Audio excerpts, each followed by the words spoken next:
while boys and girls enter the gym. Amidst a snowy battlefield, a light-haired warrior wields a great sword, face partially hidden. A narrative voice declares Allmark was covered in blood on the northern battlefield. His thoughts reflect the brutality of the conflict with the word why. He stares at him, eyes wide and mouth slightly open, whispering in shock. The character, after killing, firmly holds the sword with his arm, blood spread on his hand and glove. Wearing a dark hooded cloak, the man is resolute. He reflects on his lineage, focusing on the importance of being the son of a northern mercenary, underscored by the thought, why he was the son of a northern mercenary. The endless war in the northern region continued without any nation emerging victorious, while the southern region enjoyed more than a century of peace. Countless lives were lost as countries rose and fell. Driven by the ongoing conflict, mercenaries gathered in the north, and the numerous gravestones in the cemeteries highlighted the immense loss and casualties on the battlefield. Two armed warriors are chatting casually. One of them recognizes the other as his father, Captain Gels, receiving a hi in response. Another voice suggests to go. The dialogue reveals information about Allmark and his father Reyes.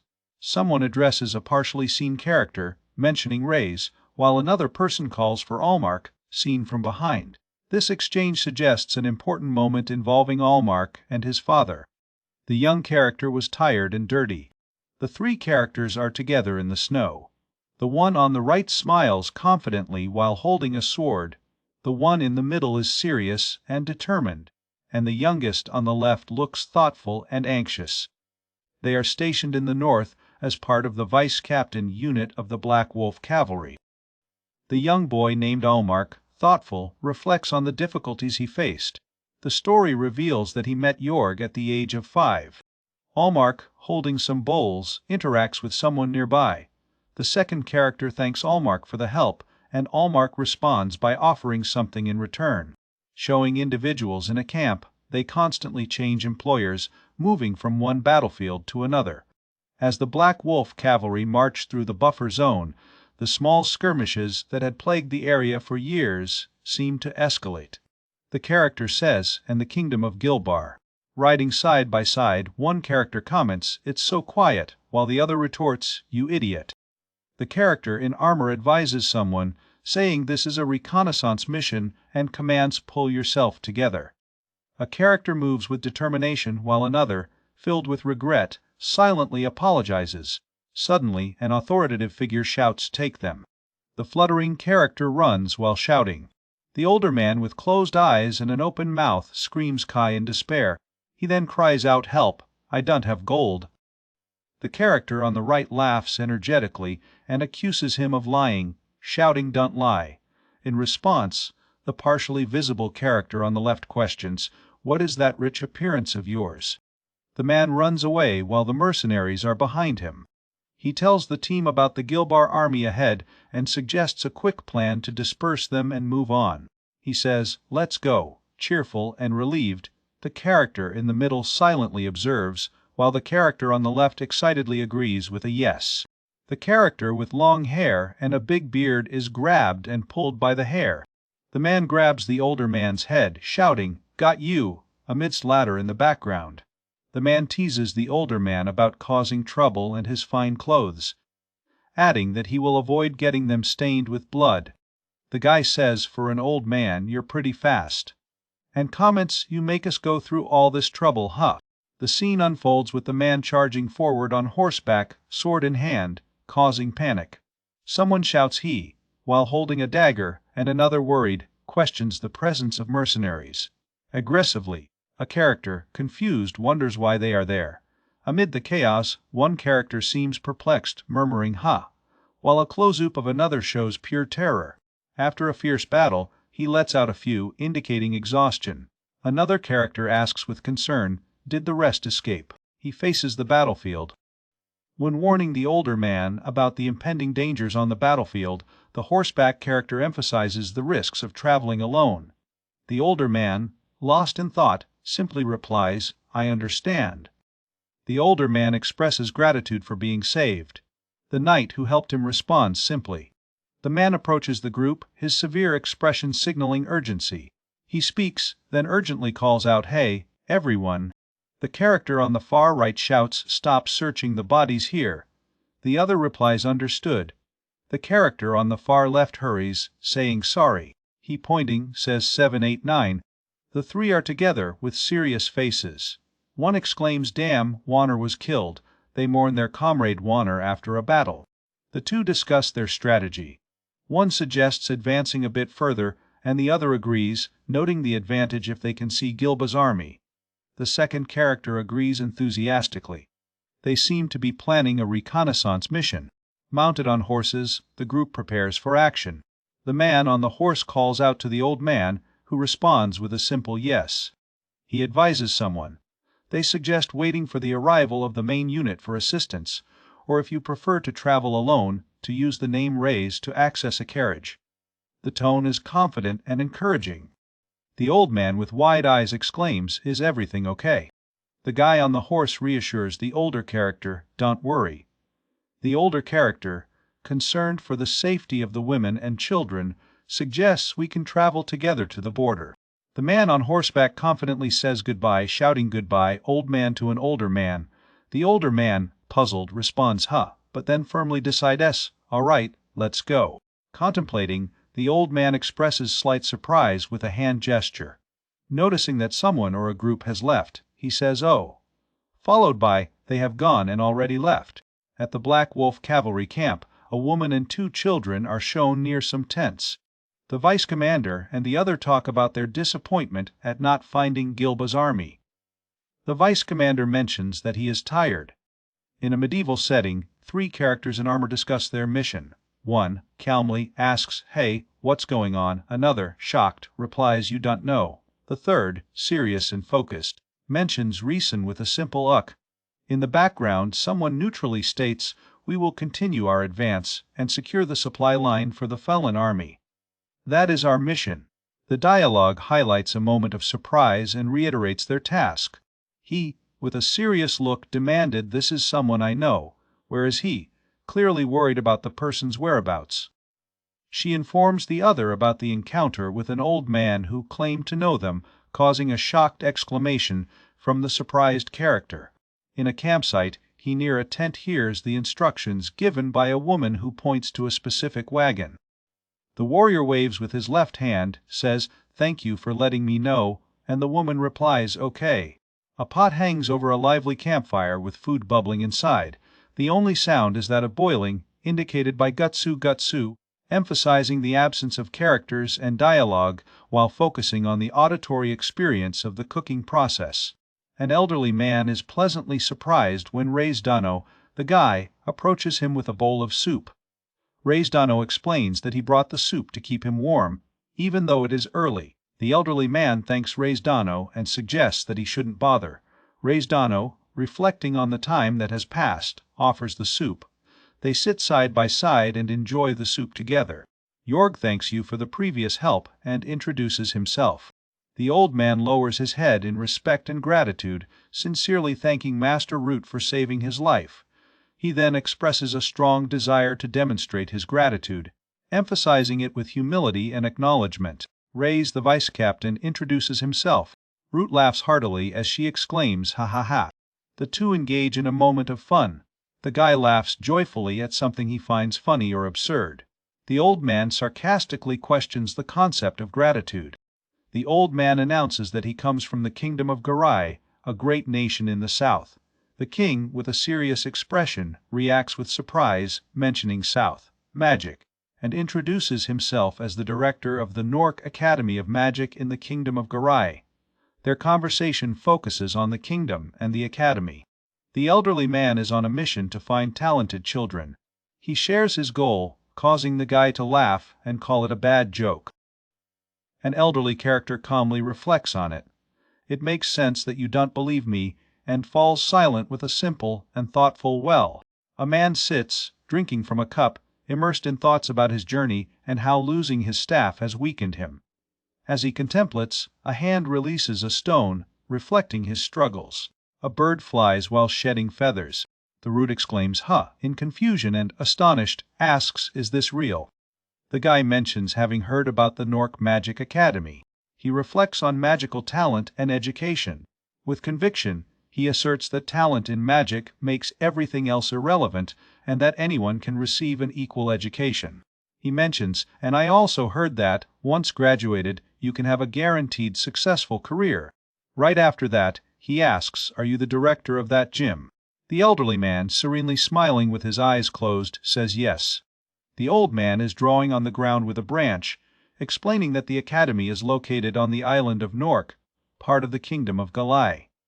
As he draws a map, he mentions that children can only enter the academy starting at the age of 9. His drawing becomes more detailed, illustrating an age range and a book, and he explains that children undergo 6 years of education, 3 years each in both the elementary division and the middle division, living at the academy during this period.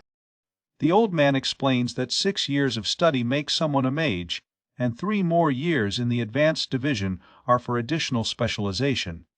Reyes acknowledges this with an "I see." A large pot boils over a roaring fire. In the forest, the old man gently interacts with a small bird in his hand. He greets the bird with a kind expression, asking, "What brings you here today?" and invites it to stay. Reyes asks if the academy is only for talented individuals. The man confirms with a yes. Reyes expresses concern and says, "Let me ask you something. It's about my son." The director of the academy, with a worried look, asks about Reyes' son.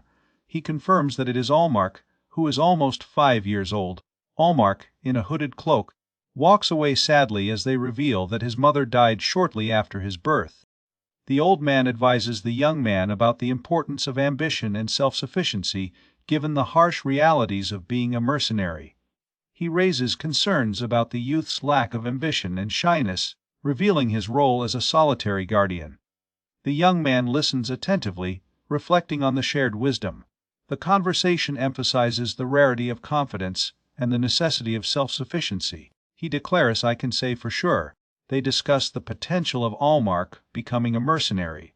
One mentions the possibility, while the other gravely warns that this person will die before turning 15 if they choose this path. The father, expressing his frustrations, acknowledges someone's lack of magical talent with disappointment and acceptance, saying, "Well, I know that. He has no talent for magic." The two discuss the future of Rey's son. The first suggests moving south to avoid battles. The second agrees, saying that this change would allow him to live freely. Their conversation emphasizes the shared desire for a peaceful life for Rey's son. The father kneels and bows deeply, pleading, "Please, I beg you," with his eyes tightly closed and a sincere request, "let my son join your academy." The old man seems thoughtful about the request. Meanwhile, Allmark's father keeps his head down. Noticing something unusual, the director reacts with surprise, saying, "Huh," and then says, "This got quite strange." The elder thanks the knight, saying, "I am the one who was saved." The knight bows deeply with his head down. The elder questions, "Are you still lowering your head?" The old man calls him rude owner. The director says, "I would like to meet your son first." The knight has arrived. A woman with a tray of food and another cooking in a large pot. Allmark, standing thoughtfully, points to the root, saying, "There he is, near the fire." The root calls Allmark, who is near the busy adults. Allmark looks with a smile. The father returns with his young child. Radiant with joy, the child exclaims, "Welcome back," and, with pure happiness, runs towards the father, calling out, "Daddy." The son grabs the father tightly.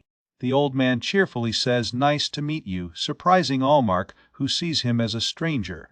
Allmark, with tear-filled eyes and clinging to his father's clothes, expresses his sadness and concern. The father asks if he is okay. The father, initially defending someone by saying, "He is just shy," quickly reprimands him angrily, "Don't be pathetic." The old man perceives the intelligence of others and attributes his cautious behavior to that intelligence, calmly assessing the situation with approval. He then apologizes. The father says, "Hey, let's go," to his son. The old man comforts the boy, who seems worried and anxious, reassuring him by saying, "Don't worry, you will be fine." The old man stretches out his hand. The boy gets so scared that he trembles with fear. The father encourages him with a strong "Come on, Allmark." Allmark looks at his father with a scared expression.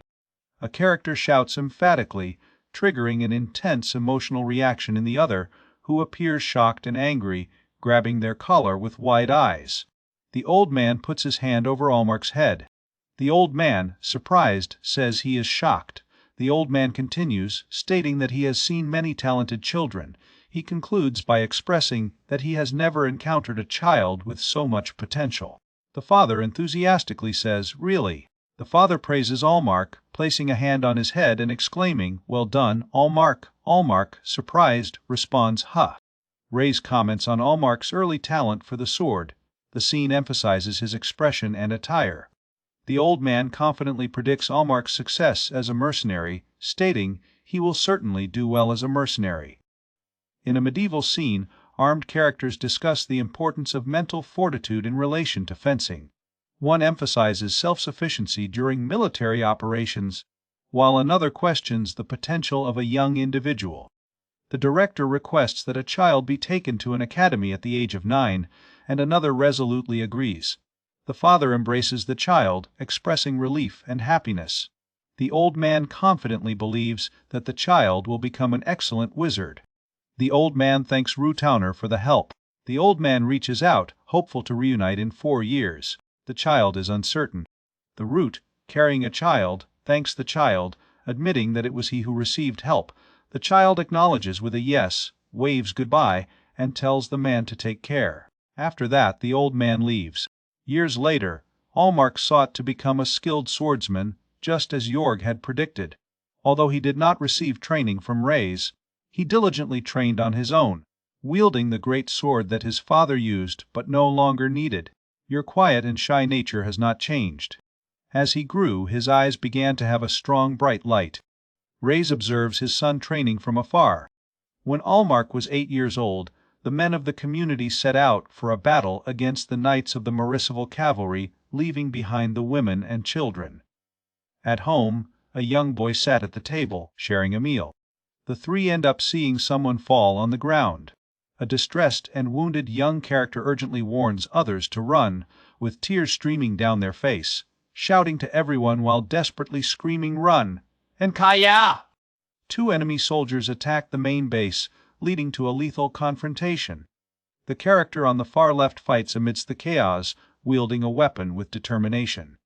In the center, a confident and strong figure stands firm, possibly leading the attack. On the right, a bald warrior engages fiercely in combat. 5 people are killed almost instantly in the deadly battle. He, confident, declares that, with the main force of the enemy defeated, their base is insignificant. The determined one energetically agrees, holding the arm of the resolute one, acknowledging his efforts as valuable. They celebrate together the successful weakening of the enemy's base. A distressed person urgently shouts, "Help!" The Allmark appears behind the bald man aggressively with a sword, while the guy screams, "No one will come to help you." A character exclaims in surprise. Another notices something alarming. A young warrior swings a sword and reacts with confusion. An arm is severed, causing pain and shock, while another character seems to be orchestrating the attack. A man, highly distressed, with wide eyes, contracted pupils, and beads of sweat forming on his forehead, exclaims angrily, "That brat!" Allmark decapitates the guy, shows a medieval camp. Root, while tending to a hand injury, listens attentively to a woman's serious story as they both sit at the table with a young girl. 2 characters are conversing. One mentions Allmark, while the other suggests letting someone go to the battlefield, rhetorically affirming the idea. The 2 interact closely. One, identifiable by their unique hairstyle, smiles broadly and places an arm around the other character, who says "Gels." The smiling character expresses happiness. 2 characters discuss the right age to become a warrior. One recognizes the other as a full-fledged warrior at 12 years old, while the other suggests that starting at 8 years old is too early. The guy asks, "What are you saying?" The practical and concerned response is, if he can fight, he can go to the battlefield, right? The character shows surprise and confusion with a mix of concern and practicality. The pensive Root. A shadow appears from the other side of the tent. The Allmark pulls back the curtain, saying, "Welcome home, Father." The woman asks the tired man if he is okay or hurt. He replies with a weary yes. "Hey, Allmark, I heard you took down the guys who attacked here. Allmark says yes with a smile. The other responds, "That's amazing," and gives a thumbs up. The young boy, surprised, asks Reyes. Reyes replies, "Yeah." Allmark hears his name and responds, "What?" Allmark's father advises his son, "How about trying your luck on the battlefield when spring arrives?" He reflects for a moment and responds with a yes. Reyes announces a decision. Sangrid is resolved. Allmark turns 9 in the spring. The scenes change from winter to spring, and a small animal appears.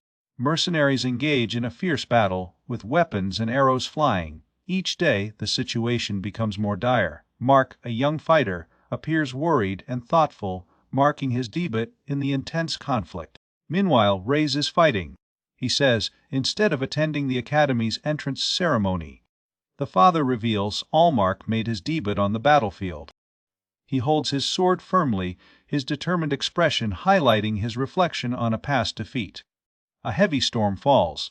Instead of reading books in class, he left his blood on the battlefield. Allmark faced numerous daily skirmishes and 5 significant battles before the arrival of summer. Someone appears wielding a sword. A hand adjusts a piece on the hilt of a sword, focusing solely on the movement. Sweating profusely, a character screams Allmark. Allmark grips his sword tightly, keeping his left arm in a determined stance. He declares firmly, "Yes, father." The father says, "As soon as you change, come to the tent, okay?" Reyes remained determined to enroll his son in the Academy of Magic. The father spends his days without battles, educating his son, who is deeply immersed in the study of papers. The father teaching the son to read, write, perform numerical calculations, and moral lessons through activities like chess. The younger character listens attentively and engages deeply. Allmark, a young boy, is deeply engrossed in writing in a book, quickly mastering new skills, just as he did with sword techniques, demonstrating his studious nature and dedication. Allmark diligently practices swordsmanship, showing determination and focus. Reyes, while anticipating in the practice, does not show the same enthusiasm. A young woman, observing from the side, smiles amusedly at the scene. Allmark's father puts his hand on his head. And so the summer of Allmark's 9th birthday passed. Root sleeps peacefully with a calm and content expression. The father, sitting beside the bed, softly murmurs one day. Allmark, in a fierce battle, screams as a spear pierces his chest. Angle, a heavily armed ace, remains resolute. Allmark's life nearly comes to an end, but he miraculously survives, although he remains bedridden for more than a month, slowly recovering and in great pain. A voice informs Allmark that he will depart the next day, leaving him visibly surprised and aware of the impending change. Wrapped in bandages and soaked in sweat, looking to the left with a confused expression, he reacts with a hum. During a heated argument, the son firmly declares his intention to fight alongside his father. Momentarily stunned by being called an idiot, he reflects in silence, then clenches his fist with determination. The father, visibly irritated, insists that the younger one's presence would only be a hindrance. Allmark shouts, "I will become stronger," with his gaze full of determination. The father notices something and states that it is too late to act. The father addresses his companions. Preparing the team for the intense battles ahead, he reveals their destination, the kingdom of Bastia. The father, looking seriously at Allmark, says, "You will not survive in your current state." Allmark stands still. The father calls Allmark. The father saying, "You can be great." With a firm grip, one hand is placed on the other's shoulder. He advises, "Listen carefully," emphasizing that being a mercenary is an unprofitable business. An experienced warrior conveys a cynical view to a younger individual, dismissing the idea that soldiers can ascend to cavalry, claiming that most of these stories are false. He highlights the exploitation and eventual discard of everyone once they are no longer useful. The younger one listens, visibly worried. A disorganized table, filled with papers, books, and scrolls, indicates an environment of study or preparation. In the conversation, a character advises Allmark to prioritize the use of his intelligence instead of relying solely on his sword. A character is shown from behind, contemplating his next steps. He thinks about what to do and how to do it. He places a gloved hand on his shoulder and says, "Try to think for yourself, without relying on me." The father encourages the son to seek greatness not only through studies but through broader means. The father calmly and determinedly urges, move the hearts of many people, highlighting the power of emotional influence. Allmark tightly grips your hand, and he says I did it, and then informs his father, saying Father. The father says thank you. He leans on a table and says, what an understanding child. Allmark leaves the tent as his father says, say goodbye to everyone. The boy says happy Garba. Allmark says yes, I won't forget, thank you both. Allmark, engaged in an earnest conversation with a cheerful girl, hears her say, don't forget me, Allmark. Internally he motivates himself with stay strong, Allmark. He then promises, the next time we meet, I will be a warrior too. He says you are a member of our Black Wolf Cavalry, be proud. Meanwhile, the character on the left says, be careful tomorrow. They discuss not making Garba sad and avoiding strange items to prevent stomachaches. Descriptions of the group are given leader Gels, calm Morgardi, skilled but rude Gator, and Garba's father, Gizak. Everyone pats Alma Ruck on the shoulder and prays for a safe journey, with Alma Ruck expressing gratitude by saying thank you. Allmark calls direct. He replies with M. An older man, with a warm expression, reassures a younger character, starting with don't worry. He confidently reminds them that they are children of the root and assures them that they will do well wherever they go. With a gentle smile and a comforting hand on the shoulder, he conveys encouragement and confidence. Allmark says goodbye to everyone. In a breezy and open field, the father and son converse. The father, sitting on the ground, calmly asks about the amount of luggage they have. Allmark replies, yes, it's more than enough. The father exclaims, you are already a warrior in your own right. I am not worried at all. The father says, with concern, but something can always happen. Holding an oval pendant on a chain, the father reveals that the pendant is a memento of his mother, Shetna. A caring character reassures another by handing them a pendant, saying, no matter what happens, this will protect you. This gesture signifies protection and carries sentimental value. Lost in thought, after a moment of silence, he merely says thank you. A determined young man prepares for a meaningful journey and says earnestly to his father, I am leaving now, and he urges him please, take care of yourself too, father. A character with light hair and a sword walks away, raising his hand in farewell, saying take care. The other character, with a serious expression, replies, ah. The father waves goodbye to his son. Allmark says goodbye, father. After the farewell, the silhouette of her father fades away as they move further apart.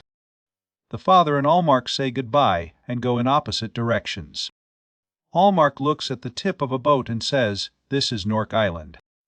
For Allmark to reach the Nork Magic Academy, he needed to pass through the dangerous lands of the north, cross the central continental region, known as the Midlands, and go even further into the south. Allmark, at 9 years old, navigates the harsh northern lands with a weapon on his back. Facing loneliness and the changing seasons, he bravely confronts hunger, cold, monstrous creatures, and hostile humans, tirelessly fighting for survival.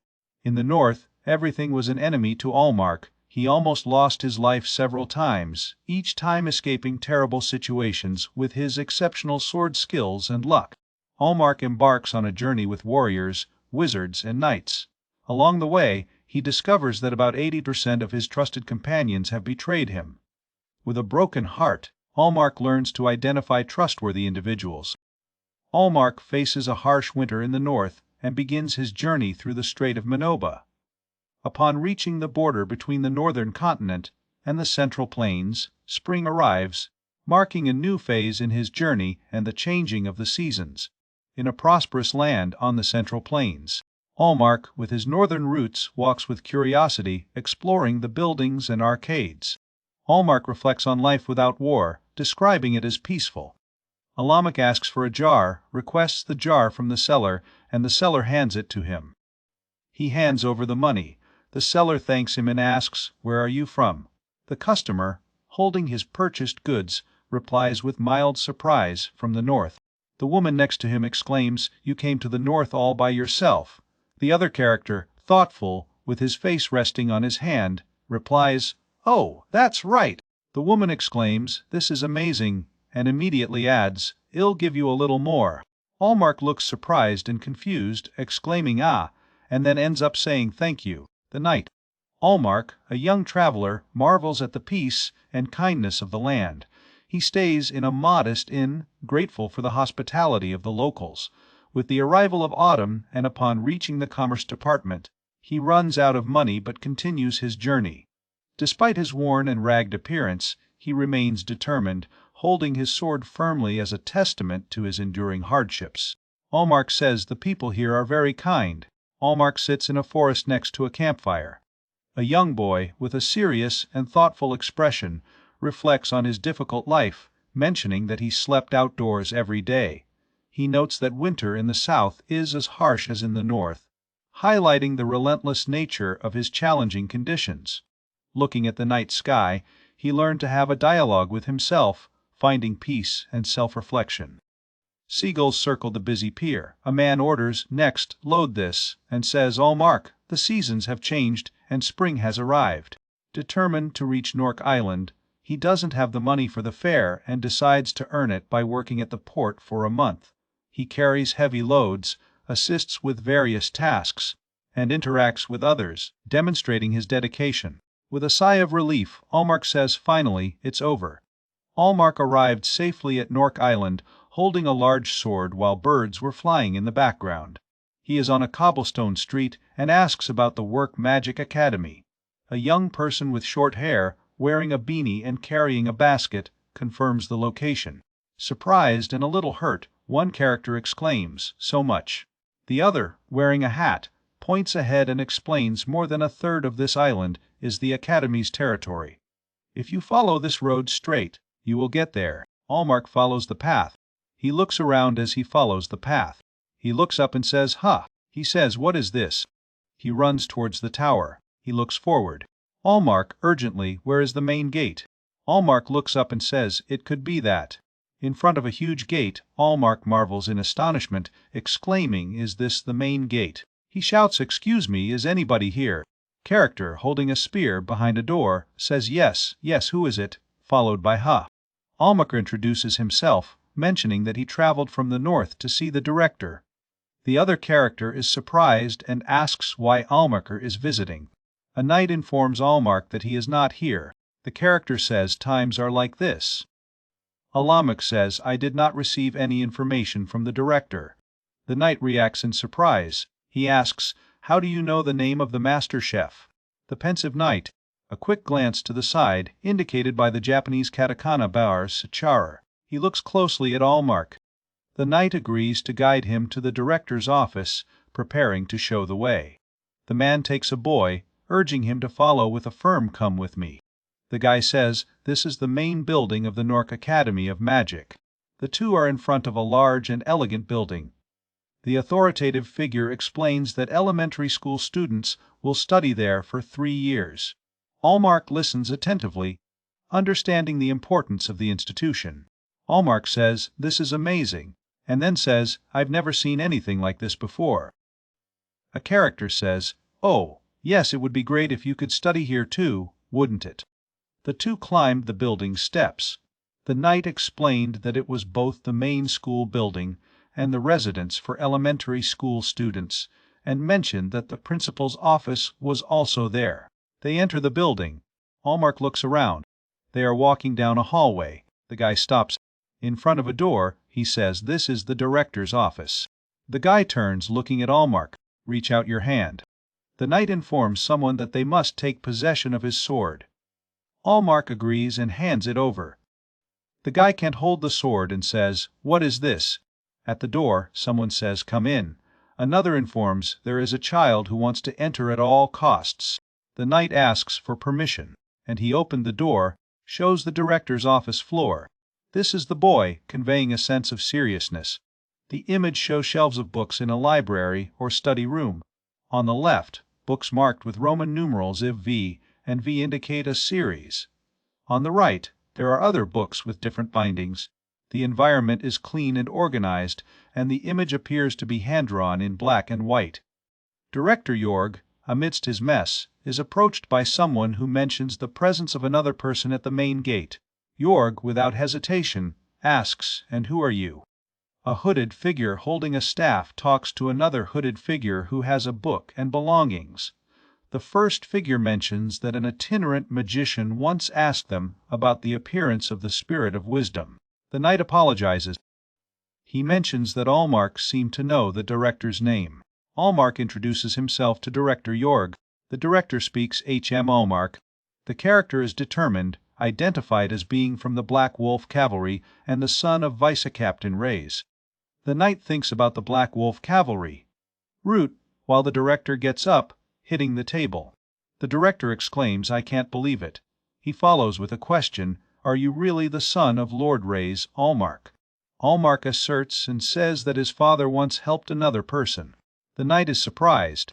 The director asks the knight to leave. He respectfully agrees with a "yes, sir." Allmark is called to come closer by someone who wants to see his face more clearly. Allmark responds yes while walking towards the director. The Allmark stands in front of him while he watches it.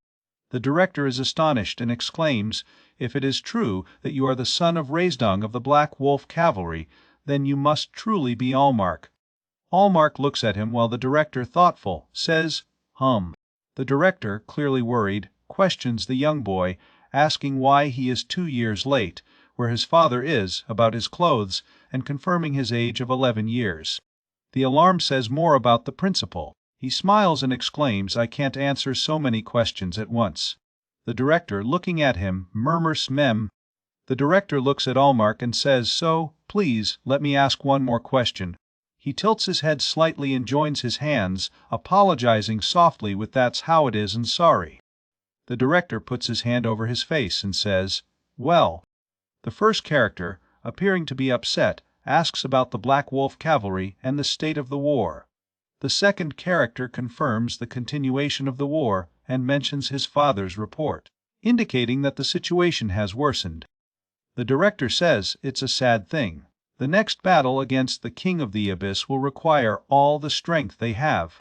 The director says, "Oh, no, don't mind me, but now I know you are really Allmark. You've grown a lot. Splendid. Thank you very much." Allmark replies, "Thank you very much." The knight waits behind the door holding Allmark's sword. The director asks, "If you have experience fighting in the north, you must have heard this name at least once." He talks about the Gilfin Magical Defense Corps. Allmark says, "Yes, I have." A figure in hooded robes is presented, emphasizing the uniqueness of the group within the Northern Defense Corps. Another figure responds with a simple yes.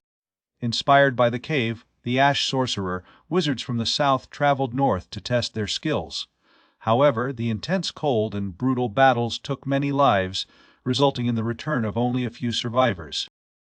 Mentioning that, while some failed, others succeeded, and cites Gilfin as an example of success. Students from the north visit a learning place with shelves full of knowledge, only to return to their homeland to fight. The teachers are concerned about the misuse of southern magic and are determined to prevent it. An older man tells Allmark about a recent policy that prevents students from the north from enrolling. A character asks about the others' plans after learning magic. Instead of answering, the second character dramatically redirects the question. Allmark looks down and thinks. With an intense expression, the director asks him if he will return to the north and use his power as Gilfin did. With a solemn expression, he declares, "I will also return to the north." The director suddenly notices something important and exclaims. He begins to explain his travels, starting with "on my journey." A character asks, "Why is it just the north?" The other echoes the curiosity, saying, "I want to know that." He raises his hand and speaks about bringing peace to the north and ensuring a good life for everyone. He, determined, declares his intention to return to the north, emphasizing this resolution by stating, "I will return to the north," followed by, "to make this a reality." Allmark joins the Nork Magic Academy, and the principal welcomes him. Allmark leaves the director's office, and after that, the knight apologizes. The knight faces Allmark. He laughs heartily, commenting on the director's unusual panic. He says, however, he praises Allmark, "You are quite a guy." Jeet introduces himself, mentions the director's task of taking care of the person, and plans to accompany them to the school building the next morning. He ends the conversation with "Nice to meet you." Jeed exclaims, that's it, as he introduces himself as Allmark and extends his hand towards Jeed. They shake hands. Allmark says nice to meet you, and the warrior replies yes. He says, now Allmark. He says, it's too heavy for me. They decide to return it, stating, I will return the sword to you. Allmark thinks. Allmark easily places the sword on his back, while the warrior feels relieved to let go of the heavy sword. Allmark goes with Jeed to a reception that gives them various papers. Allmark signs a paper. The knight takes Allmark to a door. A hooded figure declares the conclusion of the procedure. The guy says the dormitory is over there, and Allmark replies, but... The guy said, before you go there is something you must do. Without hesitation, he answered, what is it? He receives a comment about his difficult journey, which affects his common sense, followed by another comment about him smelling like a fish roasted in the sun. Arrives with items apologizing for the delay and is received with a brief nod. The knight firmly instructs another to put on the uniform upon arriving at the dormitory. A mark responds with an ah. Allmark says sorry, and the knight is surprised. The knight says, I heard that. He comments that the people from the north are barbaric and rude. Allmark disagrees, saying that, in fact, it is not like that. Allmark reflects on violence and observes that only a few truly enjoy killing. It is noted that it is quite far to the dormitory, implying the distance as they prepare to proceed. Allmark replies, I hear. The guy puts a hood over himself. Allmark says, this is actually a very cool cape. Dressed in medieval-style attire, someone calmly remarks, it looks good on you, before politely adding, for now please put it on while we walk. Allmark looks at the cover, and then say thank you. The knight thinks of an eagle and says, by the way. Steps softly echo, revealing a stone-patterned floor below. The knight asks Allmark, you are a mercenary, right? Allmark confirms. A chivalrous figure comments on feeling a noble aura, leading to a simple huh. The two appear walking through the forest. The knight suggests taking a break while heading to the dormitories. The scene changes to a dirt road and shows some towers. One acknowledges the impressive journey made on foot from the northern continent with a smile, while the other, surprised and slightly confused, responds with a hesitant, I see. Well, we have arrived, he announces calmly. He sees a huge building ahead, where the dormitories would be. The knight asks, surprised, and Allmark replies, yes. The knight says that the dormitory was inspired by the luxurious vacation house of the king of the kingdom of Galai, highlighting its impressive and majestic design. Jeed explains about 100 elementary school students living in a 4-story mansion. Allmark response seems not crowded at all. Allmark thinks, on the contrary, it seems there is nothing inside. Allmark asks, do I also live here? The knight takes him by the shoulder and reassures him, explaining that all elementary school students live there. He comments on the silence in the building, attributing it to the fact that everyone is in the main building for classes. Starting with a suggestion to greet the superintendent, Allmark replies yes. The knight says she is a bit noisy, but, and then she says she is a good person, shows a room. Upon arriving at the manager's office, the character says here it is. A firm knock on the door is followed by a calm and determined voice, explaining that a message should have been received during the registration, and then asking directly, is Mrs. Maya here? A voice warmly urges immediate entry, reassuring with the doors open, while another voice insists, hurry up and enter. The knight says, okay. They enter through the door, and they come across an empty room. Allmark gets confused. A young boy, surprised by the caretaker's magic of invisibility, admires the remarkable skill. As he processes this revelation, he looks at an empty chair. His concentration is interrupted by an invisible figure asking, what are you looking at? The character exclaims, huh, and his expression clearly shows surprise and confusion. An elderly woman appears in front of Allmark. Allmark looks down. The knight greets Maya-san and announces, from today onwards, we have Allmark-kun with us. Allmark says, nice to meet you.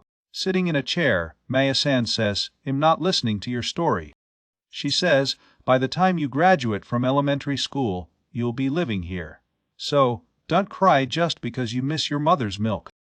She instructs him to visit the cafeteria twice a day, a morning and evening, and to clean up if they don't follow the rule. He emphasizes the importance of having lunch in the cafeteria and suggests directing complaints about the food to the head chef. She tells him not to complain about small inconveniences like a small room or a hard bed. In a calm, enclosed space, an older figure, quietly knitting, mentions that there are 100 students residing there. A knight in armor and a young man in a cloak listen attentively. Their concern for the students is evident. While knitting in a rocking chair, she says that his room is number 30, one on the corner of the 3rd floor. The man, confused, asks her if she's sure, saying he was informed it was room 341. The knight says if you say so, then it must be true. The knight says, this is the key to your room. Do you have any other questions? Allmark says, no, not at the moment. Allmark, look at the key to your room. He asks what content the user needs described, offering options such as books, articles, movies, and images, and shows enthusiasm in helping while requesting more details for greater clarity. The knight says, I see you, Maya-san. The knight asks what's wrong, Allmark-kun. Allmark says, I told you I am not a privileged child. With a smile, the knight says, the room is on the 3rd floor. Let's go, and continues, didn't I say it's a very good cloak? You anxiously wonder how someone will react to the item hidden under your cloak. The guy opens the room with the key while saying, this is room 341. They enter a modest room and say, this is your room. It seems that the text to be summarized is missing. Please share the content you would like to be transformed into a concise and cohesive narrative, and I will take care of it. He sees his room, looking at the bed. The knight says that the other rooms are intended for 2 people. Jeed informs Allmark about his upcoming year in isolation. Alark smiles, saying, no problem, it's a nice room. Allmark points to the other's meager belongings, commenting that even poverty should leave more traces. The other, the knight, asks if the first travels with only a single sword. Allmark speaks as he removes the cloak, this is enough for now, signaling a temporary contentment. Allmark thanks and says that the life jacket. He says, I'll bring your uniform later. In an empty room, they look at the well-made bed, worried about the smell transferring. Deciding it is better, they choose to remove their clothes to keep the bed clean. Allmark says that even while taking off his clothes. Noticing Mr. Jeed, the character reacts with surprise and concern, acknowledging the likely difficulty of his journey. The knight thinks I couldn't see him when he washed himself in the well and talks about his good muscles and his unpleasant scar. The knight apologizes and Allmark doesn't understand why. He offered food and suggested that Allmark rest afterward. Allmark agrees, and the knight says he will bring the uniform. Jeet explains that everyone returned because it's almost dinner time. He suggests going to the cafeteria to eat, and Allmark agrees. Allmark is going to see the window. He sees several students down there walking by the window. He leans against the window with a closed expression. He talks about his desire to make friends. The observer sees the school children going home, playing and talking. Allmark thinks this way I can really get here. He reflects further, adding the way I see it, I can progress even further. A young man, eager for a fresh start at the Nork Academy of Magic, looks out the window, anticipating new experiences. Nearby, he reflects on the end of past struggles. A cold wind sweeps through the northern mountains, bending trees and lawns under its strength. Amidst a fierce battle, the central swordsman leads an aggressive charge. Warriors with swords and bows advance alongside him. Allmark, in the middle of the fight, stops running. They are in a grassy area. One exclaims, irritated shit, while another in distress says I can't move, leading an army. A man in armor appears. The horse-mounted knights advance, with their intense and unstoppable rhythm. One knight raises an arm, commanding the others to kill everyone. Allmark says move, damn it, and a warrior from the army appears in front of him. Looking at him, Allmark shouts drugs. Allmark wakes up startled after a nightmare. A lantern-shaped light fixture hangs from the ceiling, illuminating the simple and minimalist interior of the room. The flat ceiling meets the edge of the wall, and there is a partial view of a door or window frame. The scene exudes a calm and understated atmosphere reminiscent of the aesthetics of a hand-drawn comic or manga style. He pulls the blanket off, quickly getting out of bed, startled. He grabs the fabric tightly after the big scare. Allmark wakes up after the nightmare and says, "That's right," looking around his room, confirming that it is the Nork Academy of Magic, coming from Allmark's room and A. He is rubbing his head after falling out of bed. He holds the sword firmly. He holds and stares at the sword. Allmark reflects on a dream connected to past experiences. Allmark, reflecting, says, "While we were surrounded, my father's unit saved us." His thoughts turn to the imposing Iron Knight of the Zale's Interceptor mercenaries, standing with a warhorse and a weapon. This armored hero, who intervened amid the chaos, leaves an indelible mark on Allmark's life. He remembers his battle-hardened father teaching his son to quickly eliminate opponents with clubs, warning that they may be magic users. He emphasizes quick and decisive action in the training, focusing on survival and the dangers of magical threats. Allmark draws the sword from its sheath while watching it. He looks at the sword, staring at it. After that, he puts the sword back into the sheath again. He reflects on a pendant from his father. Initially worn around his neck, it was moved to his sheath to keep it safe. Holding the pendant in his hand, he thinks, "If I ever lose it, it's when I die. It's where I keep my sword." He thinks of my father's longsword. A young boy sits on a bed, holding a long sword and a pendant, and expresses sincere gratitude to his parents, acknowledging their protection and his journey with a solemn "I did it, father. Mother." He looks at the pendant, thinking, "It's my mother's pendant." He says, "I have been protected by them all my life." Surprised and sweating nervously, a character says, "Oh, do you have something serious going on there?" Allmark replies, "I'll hold on to my life." Zede says, "Good morning, Allmark." Allmark replies, "Good morning, Mr. Zede." Breakfast arrives, and the Zeep announces that starting tonight, meals will be shared in the dining hall. Allmark says, "Let's eat." He is praying after eating. A shirtless man sitting in a chair formally asks Mr. Zede for guidance on how to cool off and prepare for his first day. After they finish the meal with a quick thank you for the meal, Zede gives a bowl of water to a shirtless character, suggesting an alternative to the bathroom inside the dormitory. The shirtless character asks about the source of the water and confirms with "all right." Zede points out the window while saying, "Look, over there," and then adds, "I'll be back in a moment." They also ask the other character to change clothes and put on a uniform they brought. The courtyard outside features dome-shaped objects, the brand of these stairs. He hears some noises coming from a room that catch his attention. Allmark looks through the crack in the door, thinking, is this the cafeteria? He sees many students having lunch and chatting. He imagines himself eating and having fun with the students there. After that, he murmurs, "Haha," as if they would accept me. Allmark faces something. Allmark sees a person in the well and thinks, is there someone? Allmark approaches her and says, "Good morning." She asks, "Who are you?" Allmark replies, "I am Allmark, I arrived here yesterday," introducing himself. The girl says, "Oh, so you're the transfer student." Allmark looks surprised and asks, "You already know?" She says, "Of course. Everyone has been talking about you since yesterday." She says that they say a transfer student doesn't arrive here. Decades, Almora asks, seriously. She says that everyone was eager to see what an amazing person you would be, but you seem pretty ordinary. Allmark apologizes for the disappointment. Allmark splashes water on his face. Allmark asks again, "I am Allmark.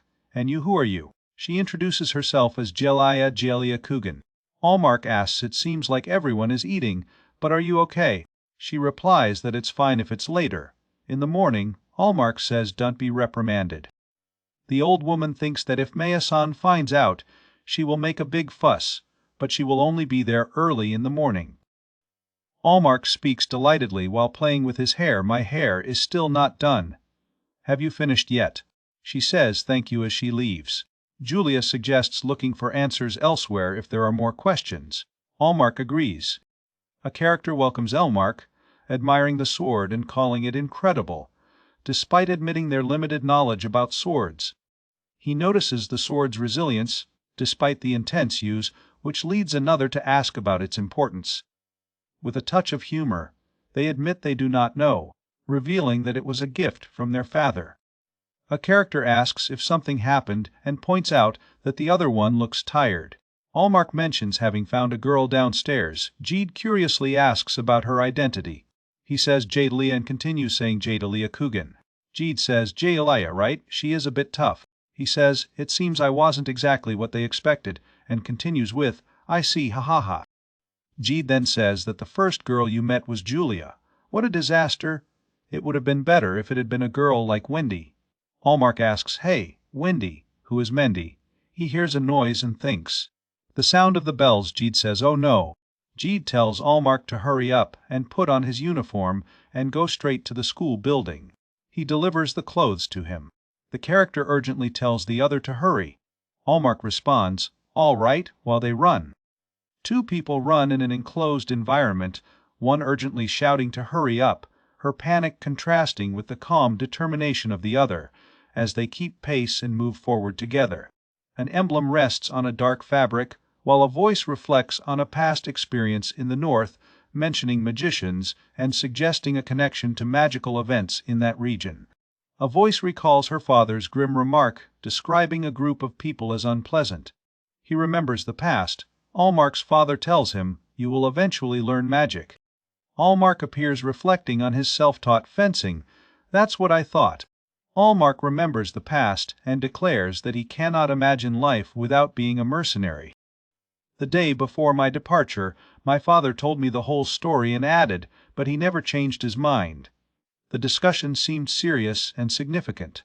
Show the route facing it was then, when I decided to stop being a mercenary. Shifts the focus from the dream of becoming a mercenary to a stronger desire to bring happiness to someone for whom he has deep affection. I wanted you to be proud of me.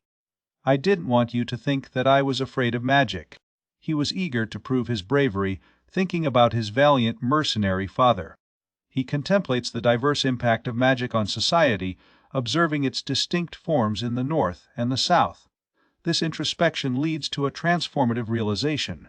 He reflects it is just a small part of a vast world, contemplating and becoming aware of the greater universe. My new mission is to bring magic to the North to help others. Jeed says, let's go, Allmark. Alk runs while replying yes. Allmark thinks I will become a magician. Jeed says you look good in your uniform. Allmark responds with a thank you. Allmark looks at his uniform while smiling. Jeed says I'm leaving. Allmark admits that it's his first time at school. Jeed says it will definitely be fun. Allmark looks at him without understanding. Allmark asks is something wrong. In a forest, he comments on the thoughtful gaze. Jeed says, he continues, was it really that obvious? He says, Allmark, honestly, I don't want to say something like that. Allmark questions, do you mean being a mercenary? An older figure expresses concern about something that was poorly received locally, leading a younger individual to reference their father's work. A military figure solemnly observes that, despite a century of peace, the people of the region still face ongoing threats from monsters. They observe that people often look down on a group, treating them disdainfully, as savages. Jeed sincerely apologizes for his rudeness. They discuss mercenary behavior, insinuating a predictable pattern while observing rare exceptions. Their exchange highlights combat and the ethos of warriors. Two people are involved in a heated discussion. One confesses that no one, including themselves, really understands what is happening. The other mentions that groups of mercenaries are coming from the south, highlighting the seriousness of the situation and the thick fog of uncertainty. A armored figure speaks seriously to a boy in a robe, raising a hand to emphasize his point about misunderstandings regarding the conflicts among the northern peoples. While reflecting skeptically, the woman, holding a basket of fruits, agrees with the man, mentioning similar experiences from her travels to the south. Thinking that they are completely related to the war, Allmark looks at them with a serious face. Only foolish barbarians engage in wars. Allmark declares I don't want war either. But to think like them, with a clenched fist, the character passionately declares it is against our way of living. Allmark remains firm and speaks, but I, son of the brave mercenary race, assigned a cruel task by the director. He reflects on the weight of revealing a certain truth and the disdain it would bring to someone. An 11-year-old boy grapples with the heavy burden of hiding his father's occupation, which leads him to reflect solemnly. He thinks about social prejudices. One comments on allegations of disrespect towards origin and points to the northern state and its graduates, highlighting themes of discrimination and social status. He acknowledges that a single issue would not be a problem. The dialogue then shifts to highlight a greater complication: the connection of the academy as a real institution. He thinks admitting to being the son of a mercenary would require a lot of courage. A hooded figure with short hair, speaking seriously, addresses someone's dissatisfaction, clarifying that even the aristocrats of the North are being prevented from entering the academy. Examining the document, it is noted that blacksmith is stylized as blacksmith even in official records. They highlight this peculiar and deliberate wording. He said it will cause trouble. Rio advises Allmark to think for himself, emphasizing the importance of using his own judgment. He encourages him to figure out what needs to be done and how to do it independently. The focus is on fostering independence, critical thinking, and personal responsibility. Allmark thinks father. Allmark thinks I am proud to be your son. I will not forgive anyone who mocks you, but... Clenching their fists, a person whispers, trembling, I'm sorry, Dad. While traveling, he realizes the value of not letting emotions dictate his actions. Allmark says understood. He declares, I will not say anything about my father. Jeed responds, I understand, sorry about that. He says, we're almost there and we're going. At the entrance of the school, he asks, is your main teacher Miss Fire? Jeed says, how wonderful. Someone says the pleasure is yours. You are Allmark Kun, right? Miss Fire introduces herself, holding a book, and mentions, I teach the class to which you will be transferred. She says, nice to meet you. Jeed says, I'll leave the rest to you, Miss Fire. She replies, oh yes. She thanks Mr. Zeed for his effort. Mr. Zeed replies, telling her not to worry about it. Allmark shakes his hand and sincerely thanks him. As they climb the stairs, she tells him that she will give a quick introduction to the class he is about to join, suggesting his entry into a new group in the old-style building. She gives instructions about a room on the third floor. The other agrees and, without delay, proceeds.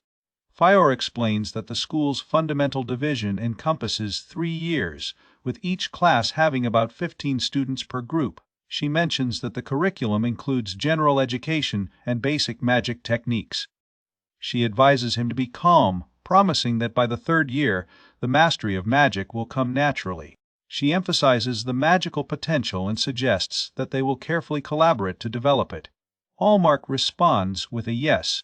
She comments on the difficulty of pairing 15 people, but with 16 now present, it's easier.